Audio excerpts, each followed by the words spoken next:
আত্মবিশ্বাসটা হচ্ছে সবচেয়ে গুরুত্বপূর্ণ।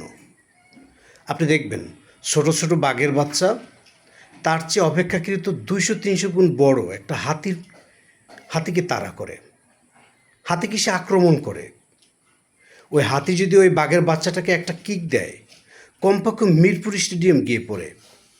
তারপরও ওই বাঘের বাচ্চাটি কিন্তু হাতিকে তাড়া করে, তাকে আক্রমণ করতে চায়, তাকে খেতে চায়।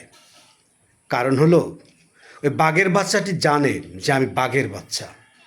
এই যে আত্মবিশ্বাস, এই আত্মবিশ্বাস কিন্তু ওকে হাতে শিকার করতে উদ্ধত করে, সাহস যোগায়, আত্মবিশ্বাস যোগায়। ঠিক আমাদের প্রত্যেকের এভাবে আত্মবিশ্বাসে বলীয়ান হওয়া উচিত প্রতিটা কাজে। যার আত্মবিশ্বাস যত বড়, সে পৃথিবীতে তত বড় এগিয়ে গিয়েছে।